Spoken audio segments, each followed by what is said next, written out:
మీ business ఏదైనా మీ ఊర్లో promotion చేయాలంటే అది సుమన్ టీవీతోనే సాధ్యం. ఇప్పుడే సంప్రదించండి. అంతకంటే పెద్ద అబద్ధాల కోరేవాడు ఉండడు. ఆయన స్పష్టంగా చెప్తున్నాడు, 6 గ్యారెంటీల్లో 5 అమలైపోయినాయి, 5 జరిగిపోయినాయి, 100 రోజులు లేనన్నాడు. ఒక్కడంటే ఒక్కటి అమలైందా? ఒక్క ఫ్రీ బస్. ఆ ఫ్రీ బస్ లో కూడా ఎన్ని సుందర దృశ్యాలు. మహిళలు ఒకరినొకరు జుట్లు పట్టుకొని కొట్టుకోవడం, ముష్టి యుద్ధాలు, చెప్పులతో కొట్టుకోవడం, మగవాళ్ళేమో టికెట్లు తిని టికెట్లు కొనుక్కొని మీరు తిట్టుకోవడం. ఆ ఒక్క ఫ్రీ బస్ అనే ఒక కార్యక్రమం తప్ప ఇంకొక పనైనా జరిగిందా ఆలోచించండి. ఆడపిల్లలకు స్కూటీలు ఇస్తామన్నారు, వచ్చినాయా? నెలకు 2500 అన్నారు, వచ్చినాయా? ముసలిళ్ళకి నెలకు 4000 రూపాయల పెన్షన్లు అన్నారు, వచ్చినాయా? కేసీఆర్ ముసలమ్మకే ఇస్తున్నాడు, నేను ముసలయ్యే కూడా ఇస్తా, ఇద్దరికి ఇస్తా, ఇంటికి 8000 ఇస్తా అన్నాడు, వచ్చిందా? రాలేదు. కాదు, జనవరి నెల 2000 కూడా కొట్టిండు రేవంత్ రెడ్డి. ముసలిళ్ళ పెన్షన్ జనవరి నెలది 2000 కూడా కొట్టినాడు. కళ్యాణ లక్ష్మి, కేసీఆర్ గారు కళ్యాణ లక్ష్మి ఇస్తున్నాడు, నేను దాని మీదికెళ్ళి బంగారం ఇస్తాను. ఆడపిల్లలు బంగారం సెంటిమెంట్ ఉంటుంది కదా, పాపం పడిపోయింది.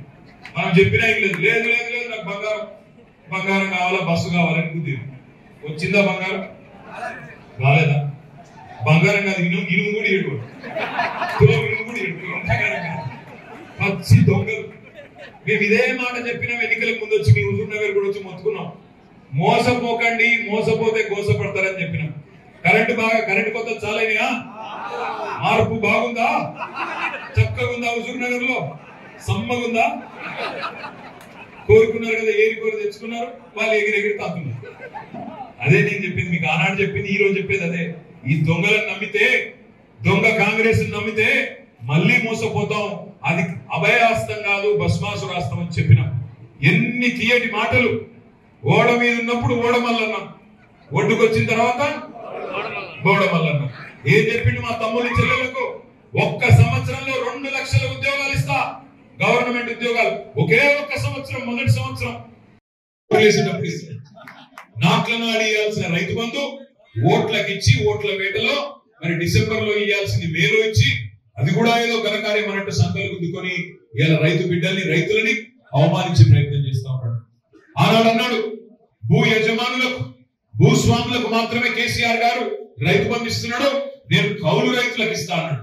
ఒక్క కౌలు రైతు కన్నా ఒక్క పైసలైనా వచ్చిందా? ఒక్క పైసా రాలేదు. రైతు కూలీలకు 12,000 అన్నాడు, ఒక్కరికన్నా వచ్చిందా? మరి రైతు బిడ్డలైన మనం ఒక్క పని చేయకపోగా, ఇచ్చిన ఒక్క హామీ నెరవేర్చకపోగా, 100 రోజుల్లో ఇస్తానన్న మాటలన్నీ బోగస్ అని తేలిపోయినాక కూడా మళ్ళీ కాంగ్రెస్ కే గుద్దుదాం, కానీ మేము వచ్చినప్పుడు మాత్రం నిలబెట్టి ఇది లేదు అది లేదని మాత్రం మా మీద అడుగుతాం. బానే ఉంటది కదా. కత్తి వాళ్ళకి ఇవ్వండి, యుద్ధం మమ్మల్ని చేయమనండి. మోసం వాళ్ళ చేతిలోకి పోండి, మళ్ళీ ఇక్కడికి వచ్చినప్పుడు మాత్రం మళ్ళీ ఇంకోళ్ళని నిలదీయండి. నా విజ్ఞప్తి మీతో ఒకటి, ఒకసారి మోసపోతే, ఒక వ్యక్తి చేతుల్లో గాని, ఒక సంస్థ చేతుల్లో గాని ఒకసారి మోసపోతే, మొదటిసారి మోసం చేసిన వాడికి తప్పు అవుతుంది. రెండవసారి కూడా వాడి చేతుల్లోనే మళ్ళీ మీరు మోసపోతే, ఈసారి తప్పు వాడిది కాదు, ఈసారి తప్పు మీదవుతుంది. తప్పకుండా నేను మిమ్మల్ని ప్రార్థించేది అదే. ఈ ఎలక్షన్ తో, ఒక్క ఎమ్మెల్సీ ఎన్నికతో ప్రభుత్వం ఏం తారుమారు కాదు, ప్రభుత్వం ఏం కింద మీద కాదు. ప్రభుత్వం ఉంటది కాంగ్రెస్ దే, కానీ మీకు హక్కు వస్తుంది. ఒక తమ్ముడు, విద్యావంతుడు, యువకుడు, ఉత్సాహవంతుడు రాకేష్ రెడ్డిని శాసన మండలికి పంపితే గల్లా బట్టి ప్రభుత్వాన్ని అడుగుతాడు, ఏమైంది నీ 2 లక్షల రుణమాఫీ, ఏమైంది నీ రైతు భరోసా, ఏం జరిగింది మరి 500 బోనస్, ఏమైంది కౌలు రైతుల ముచ్చట, ఏమైంది రైతు కూలీల ముచ్చట అని తమ్ముడు ఒక రైతు బిడ్డగా, మీ సాటి సహోదరుడిగా రేపటి రోజున శాసన మండలిలో గెలుపుతాడు. ఈ తమ్ముడు గురించి ఒక విషయం నేను మీకు చెప్పాలి. మీలాగనే ఒక రైతు కుటుంబంలో పుట్టి, కష్టపడి చదువుకొని ఉన్నత విద్యకు మరి పోయే క్రమంలో తండ్రి వ్యవసాయదారుడైన తమ్ముడికి బాగా చదువు చెప్పించారు కాబట్టి ఇంటర్మీడియట్ లో స్టేట్ ర్యాంక్ సంపాదించిండు. మొత్తం ఆంధ్రప్రదేశ్ లోనే స్టేట్ ర్యాంక్ సంపాదించిండు. ఆ తర్వాత వచ్చిన మార్కులతో బిట్స్ పిలానీలో సీటు దొరికింది. అక్కడ పోయిన తర్వాత కూడా బిట్స్ పిలానీలో